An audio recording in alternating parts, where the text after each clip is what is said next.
Bab 11. Zhang Hu, Musang. Wang Lin tertegun. Orang pertama yang dia pikirkan yang mungkin cocok dengan deskripsi itu adalah murid kain kuning yang menertawakannya, namun dia tidak yakin.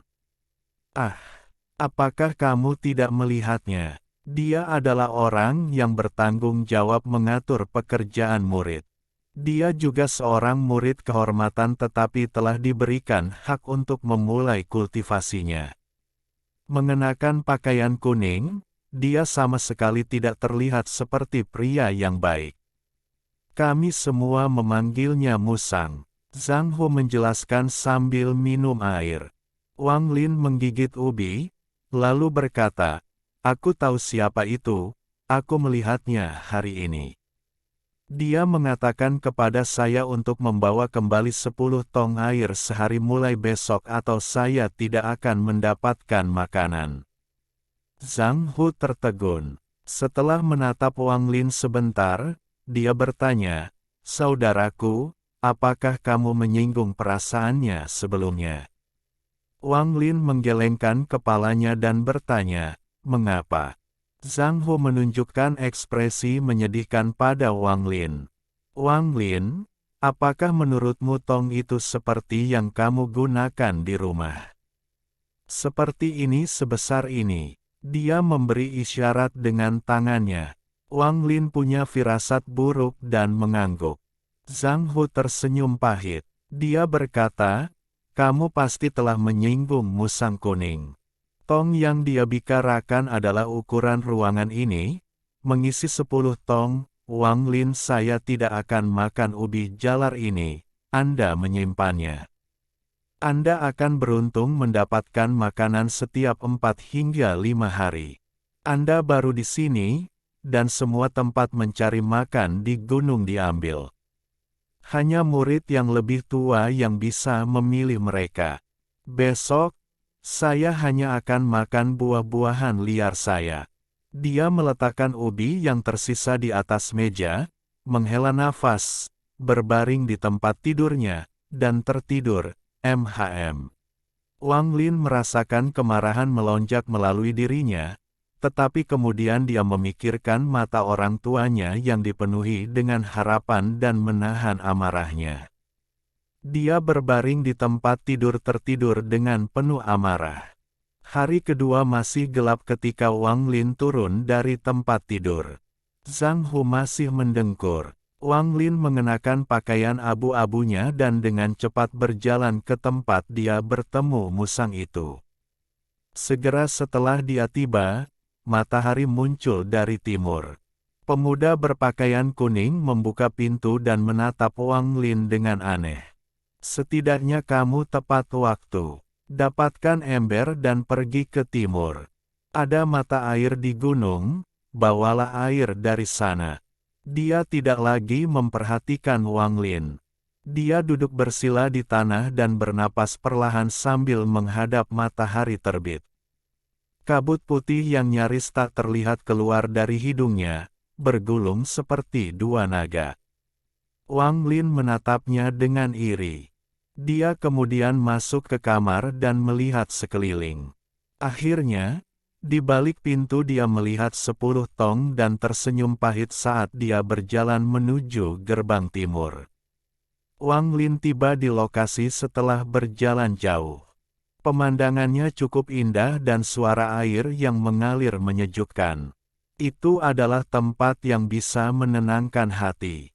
Dia tidak punya waktu untuk menghargai keindahan. Ketika ember sudah penuh, dia mengambilnya dan segera kembali mendaki gunung. Wang Lin terus melakukan ini sampai senja. Dia bahkan belum mengisi 1 tong. Jika bukan karena ubi yang mengisi perutnya, dia tidak akan memiliki kekuatan untuk melanjutkan. Lengan dan kakinya sakit dan mati rasa. Mereka terluka setiap kali dia bergerak. Wang Lin merenung sejenak, lalu membawa setengah ember air ke daerah sepi. Dia melihat sekeliling untuk memastikan tidak ada orang di sekitarnya. Dia menjatuhkan manik-manik batu itu ke dalam ember dan mengaduknya sedikit. Kemudian dia mengeluarkan manik-manik itu dan meminum airnya. Dia segera merasakan kehangatan di perutnya, dan nyeri ototnya hilang. Meskipun efeknya lebih rendah dari embun, Wang Lin masih bersemangat. Dia menyentuh dadanya dan menyesuaikan posisi manik itu. Dia memutuskan untuk tidak memberitahu siapapun tentang harta karun ini. Setelah dia selesai minum setengah ember air, ototnya tidak lagi pegal dan dia merasa penuh energi.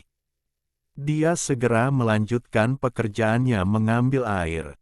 Malam itu, dia mencelupkan manik batu itu ke dalam setengah ember air lagi dan meminumnya. Untuk menghindari kecurigaan, dia kembali dengan ekspresi lelah di wajahnya. Beberapa saat kemudian, Zhang Hu kembali. Dia masih mengenakan ekspresi terlalu banyak bekerja di wajahnya. Keduanya berbicara sebentar dan Zhang Hu dengan ragu meminta 2 potong ubi jalar. Dia memakannya dan tertidur di tempat tidurnya. Waktu berlalu dengan cepat, dan dalam sekejap mata, sebulan telah berlalu sejak Wang Lin menjadi murid sekte Heng Yue.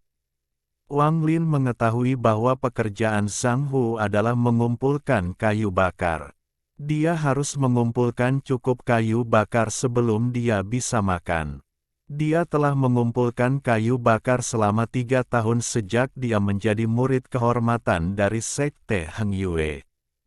3 tahun yang lalu, dia hanya akan makan sekali setiap 3 atau 4 hari. Tapi sekarang dia mempersingkatnya menjadi di mana dia bisa makan setiap 2 hari sekali.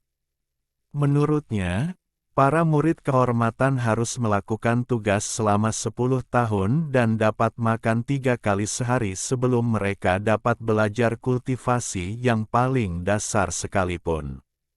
Murid batin tidak seperti mereka.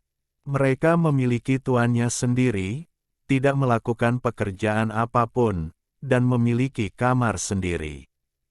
Satu-satunya pekerjaan mereka adalah berkultivasi.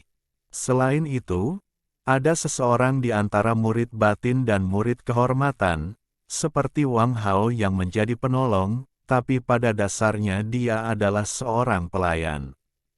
Orang-orang ini tidak perlu melakukan pekerjaan rumah, dan juga berlatih beberapa teknik tingkat rendah. Mereka hanya perlu menyelesaikan pekerjaan yang diberikan oleh tuan mereka. Namun, orang-orang ini memiliki bakat yang sangat sedikit dan mereka hanya akan menghabiskan seluruh hidup mereka sebagai pembantu. Adapun yang disebut bakat, Wang Lin belajar dari Zhang Hu bahwa itu hanyalah energi spiritual. Setiap orang memilikinya, tetapi dalam jumlah yang berbeda-beda. Jika seseorang memiliki energi spiritual yang cukup, mereka dapat mempelajari teknik abadi dalam setahun, tetapi jika kurang, akan memakan waktu puluhan atau bahkan ratusan tahun. Kehidupan manusia terbatas. Seseorang dengan bakat yang biasa-biasa saja tidak akan pernah mendapatkan apa-apa seumur hidupnya. Itulah mengapa sekte ini sangat mementingkan energi spiritual. Bulan ini, ketika Wang Lin sedang mengambil air, dia meminum banyak air yang telah direndam oleh manik-manik batu, menyebabkan tubuhnya menjadi lebih kuat. Sebelumnya, dia butuh 6 hari untuk mengisi 10 tong. Sekarang hanya butuh 3. Namun, agar orang lain tidak curiga, Wang Lin selalu bangun sebelum matahari terbit dan berjalan santai menuju gunung dengan membawa ember. Sementara yang lain terkejut dia bisa menyelesaikannya dalam 3 hari, mereka mengira itu karena dia bangun lebih awal dan tidur larut malam. Bab 12. Jimat Abadi. Bulan ini, hampir semua murid kehormatan mengenal Wang Lin. Mereka semua membawa ekspresi arogan di wajah mereka dan berbicara dengan kejam kepadanya. Wang Lin mengabaikan mereka. Dia tahu bahwa pikiran semua murid kehormatan ini terpelintir. Sebelum dia datang, Semua murid kehormatan berada di bawah. Mereka tidak punya tempat untuk melampiaskan kemarahan dan frustrasi mereka. Namun, sekarang dia, yang memasuki sekte dengan mencoba bunuh diri ada di sini. Mereka memandangnya sebagai seseorang yang bahkan lebih rendah dari mereka dan melampiaskannya dengan menindasnya. Dia tertawa dingin pada dirinya sendiri. Dia tahu bahwa ini bukanlah sesuatu yang bisa dia lakukan. Di sekte, yang kuat selalu benar. Beberapa murid kehormatan sudah lama berada di sini, dan tubuh mereka sangat kuat. Beberapa bahkan telah mempelajari beberapa teknik abadi. Jika dia melawan, dia pasti akan kalah. Namun, Wang Lin bukanlah penurut sepenuhnya. Dia ingat wajah semua murid yang memandang rendah dirinya dan berencana membalas dendam ketika dia menjadi cukup kuat. Dengan pola pikir ini, dia bertindak seolah-olah dia buta dan tuli, dan terus mengambil air setiap hari, sambil mempelajari manik-manik batu secara diam-diam. Dia bereksperimen dengan merendam manik-manik dalam berbagai cairan. Dia mencoba mencampurkan embun dan mencelupkan manik ke mata air, keringat, dan bahkan darah. Pada akhirnya, dia menemukan bahwa embun adalah yang terbaik sejauh ini. Tapi ada berbagai jenis embun. Embun yang muncul pada manik di pagi hari adalah yang terbaik, diikuti embun yang muncul pada manik di malam hari. Jika embun dikumpulkan di tempat lain, itu tidak efektif. Terbaik berikutnya adalah ketika dicampur dengan mata air. Darah dan keringat adalah yang terburuk, hampir tidak berpengaruh sama sekali. Agar tidak menarik perhatian, dia menemukan beberapa labu kecil di alam liar dan membuat lubang di dalamnya untuk menahan sebagian embun. Dia tidak membawa labu ini bersamanya. Sebaliknya, dia akan menyembunyikannya secara terpisah di lokasi terpencil. Dia hanya akan mengeluarkannya saat dia mengambil air dan tidak pernah membawanya kembali ke sekte. Dia membawa labu bersamanya ketika dia bekerja. Setiap kali dia lelah, dia akan minum dan langsung merasa segar kembali. Selain itu, Wang Lin menemukan fenomena aneh. Setiap kali embun malam atau dini hari muncul di manik-manik batu, akan terlihat seperti ada banyak tetesan embun di manik-manik itu, tetapi saat mengumpulkannya, dia hanya bisa mendapatkan sekitar 1/10 dari jumlah itu. Sisanya menghilang. Adapun fenomena aneh ini, Wang Lin hanya bisa mengatakan bahwa embun diserap oleh manik-manik. Meskipun penjelasannya agak absurd, dia benar-benar tidak bisa memikirkan hal lain. Hari ini saat senja, Wang Lin mengisi 3 tong yang tersisa dan berkata kepada murid berbaju kuning saat dia sedang bermeditasi, "Saudara Liu, saya akan melakukan perjalanan pulang jadi saya tidak akan datang besok." Pemuda Liu membuka matanya dan menatap Wang Lin, lalu mendengus. Wang Lin tidak peduli. Dia mengetahui dari Zhang Hu bahwa seorang murid kehormatan dapat pulang ke rumah untuk mengunjungi kerabat 3 kali setahun. Yang harus dia lakukan hanyalah meminta izin kepada Sun yang lebih tua. Wang Lin ingat bahwa ulang tahun ayahnya akan segera tiba. Tidak peduli apa, dia harus kembali. Setelah menyelesaikan tugasnya, dia berjalan menuju penatua yang bertanggung jawab atas para murid kehormatan. Sekte Heng Yue dibagi menjadi 6 akademi yang dibagi menjadi 5 subdivisi. Mereka adalah logam, kayu, air, api, dan tanah, masing-masing dengan murid kehormatannya sendiri. Murid-murid batin dan tetua semua tinggal di halaman utama. Dia sering melewati mereka ketika dia mengambil air. Dia selalu menatap mereka dengan mata penuh rasa iri. Setelah tiba di sana, dia melihat sekeliling dengan baik, lalu berteriak, murid kehormatan Wang Lin meminta Penatua Sun.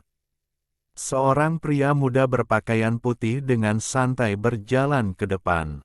Dia memandang Wang Lin sekali dan berkata dengan bangga, "Kamu adalah Wang Lin." Melihat pemuda berpakaian putih, hati Wang Lin menegang saat dia mengangguk. Dia sudah tahu semua murid sekte Heng Yue diberi peringkat berdasarkan warna yang mereka kenakan. Murid kehormatan dibagi menjadi abu-abu dan kuning.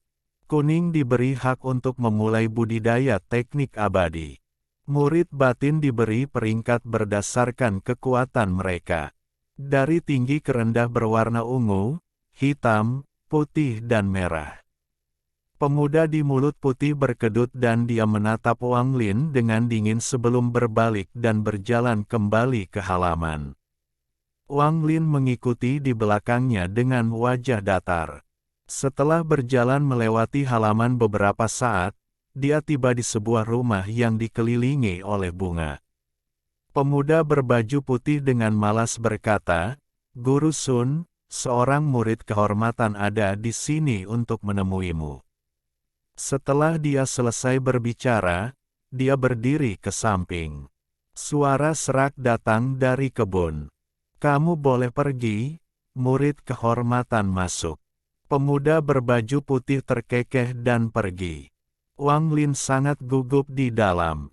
Dia mendorong membuka gerbang ke taman. Saat dia memasuki taman, dia dihantam oleh aroma berbagai obat. Dia berbalik dan melihat ke gerbang, bertanya-tanya mengapa dia tidak bisa menciumnya di luar. Suara ketidakpuasan datang dari sudut ruangan di taman berkata, "Apa yang kamu lakukan berdiri di sana? Cepat dan sebutkan namamu." Wang Lin dengan cepat berkata, "Murid Wang Lin di sini untuk bertemu Sun yang lebih tua. Ulang tahun ayah saya besok, murid ini ingin pulang untuk berkunjung." Suara itu memarahi, "Kamu adalah Wang Lin. Jadi itu kamu." Seseorang yang berlatih untuk menjadi abadi yang peduli dengan urusan duniawi. Dalam hidup Anda tidak akan pernah menjadi abadi. Wang Lin mengerutkan kening dan mau tak mau berkata, "Murid bahkan belum mengolah teknik abadi, bagaimana mungkin murid berada di jalan menuju abadi?" Penatua berhenti sejenak dan dengan tidak sabar berkata, "Kamu punya waktu 3 hari, jadi cepatlah kembali. Ini adalah jimat abadi 1000 mil yang dapat digunakan 2 kali. Itu akan sangat meningkatkan kecepatanmu." Kemudian, selembar kertas kuning kusam yang tampak biasa melayang keluar dari jendela dan mendarat di sebelah Wang Lin. Wang Lin mengambil jimat abadi. Dia tahu dari Zhang Hu bahwa semua murid yang mengunjungi rumah menerima ini. Tujuan sekte itu sangat sederhana, memamerkan teknik dan harta abadi sekte untuk menarik lebih banyak pemuda untuk melamar. Jimat abadi ini sebenarnya memiliki kualitas yang sangat buruk, namun keuntungannya adalah sangat mudah digunakan. Yang harus Anda lakukan hanyalah menempelkannya di kaki Anda.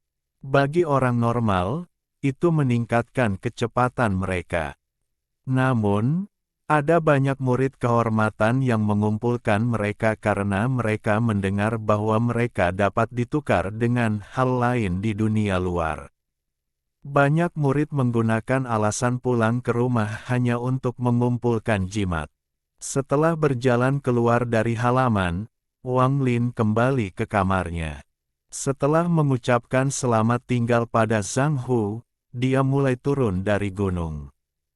Pada saat ini, bintang-bintang bersinar di langit. Wang Lin ingin pulang besok, tetapi dia tidak ingin menggunakan jimat itu dan takut dia akan melewatkan ulang tahun ayahnya, jadi dia keluar di malam hari. Tak lama setelah Wang Lin pergi, Tetua Sun keluar dari kamarnya untuk mengumpulkan beberapa tumbuhan, tetapi tiba-tiba tertegun. Dia menatap pintu masuk gerbang. Semua rumput biru yang tumbuh di sana telah layu. Bab 13. Penatua. Dia berjalan mendekat. Di bawah pengawasan yang cermat, dia memperhatikan bahwa bahkan bunga ungu di seberang rumput biru telah layu, tetapi tidak separah rumput biru. Dia ingat dengan jelas bahwa jamu masih sehat dan kuat di siang hari. Bagaimana mereka bisa menjadi seperti ini hanya dalam satu sore? Dia mengambil rumput biru dan memeriksanya.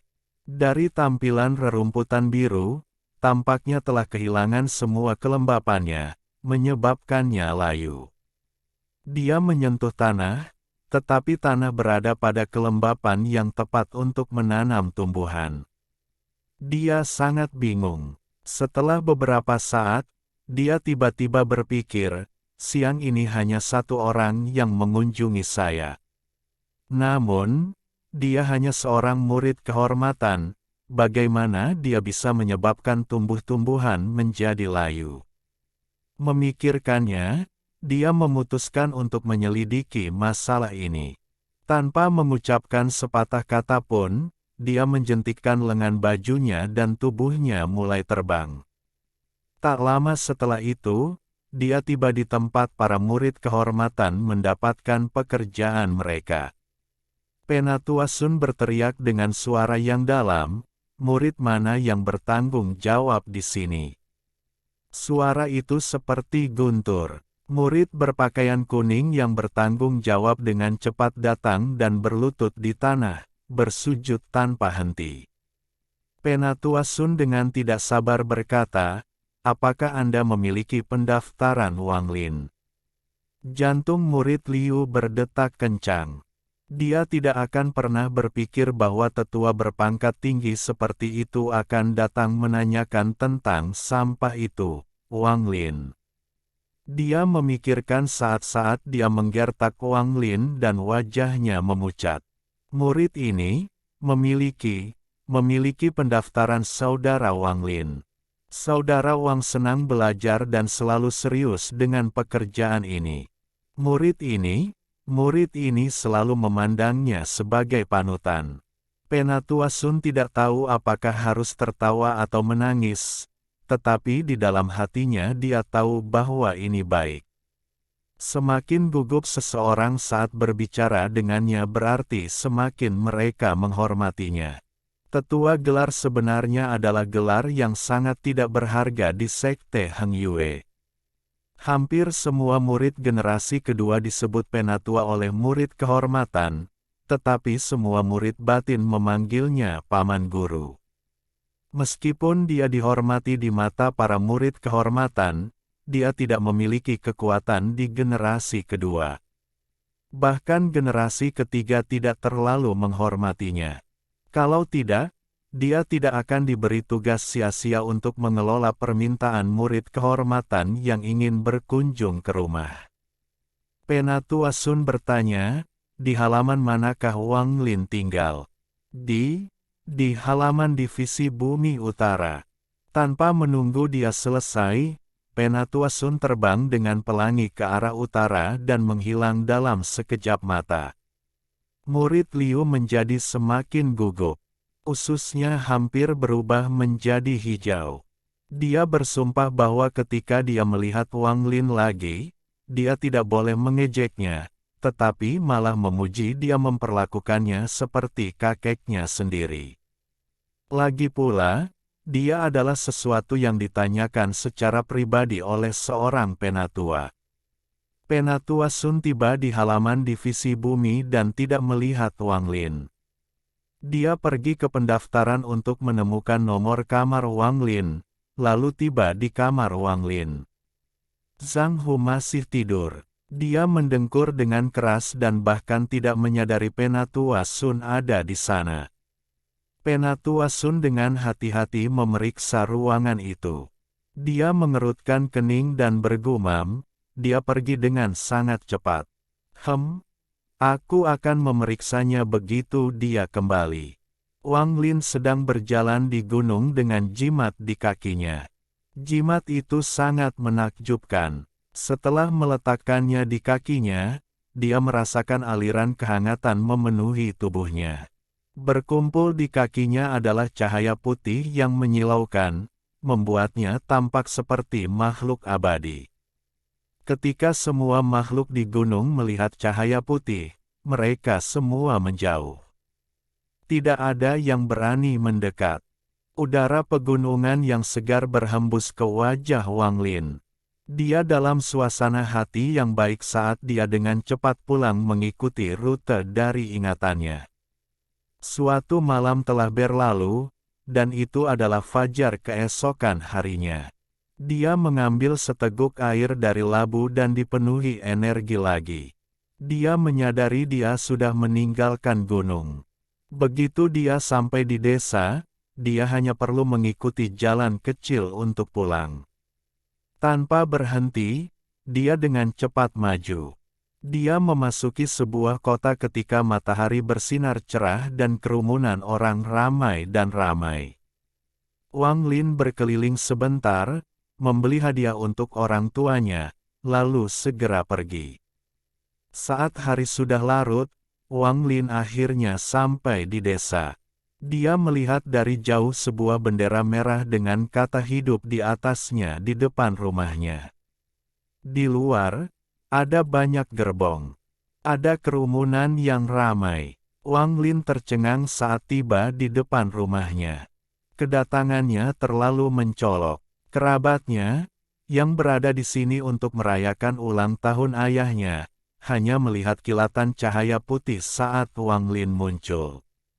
Semua orang terlihat iri saat mereka mulai memuji. Kakak kedua, Wang Lin kembali. Lihat saja betapa tampannya anak ini. Dia terlihat seperti makhluk abadi. Bukankah begitu? Bahkan dewa mengacau dan akhirnya menyesali keputusan mereka dan mengambil Wang Lin sebagai murid mereka.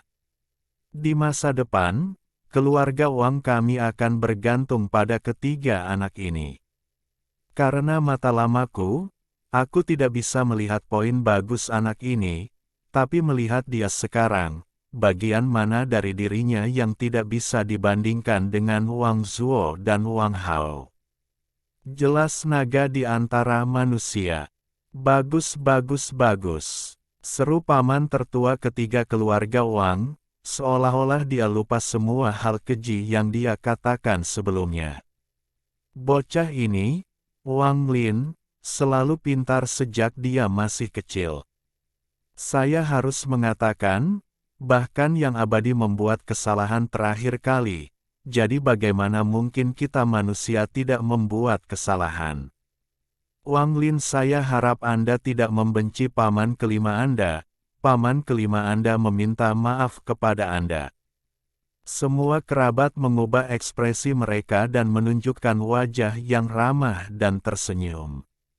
Wang Lin dengan dingin mendengus pada dirinya sendiri. Pada saat itu, ayahnya muncul dan terkejut sambil menarik lengan Wang Lin. Taizu, kenapa kamu kembali? Bukankah aku sudah memberitahumu untuk tinggal di Sekte Heng Yue?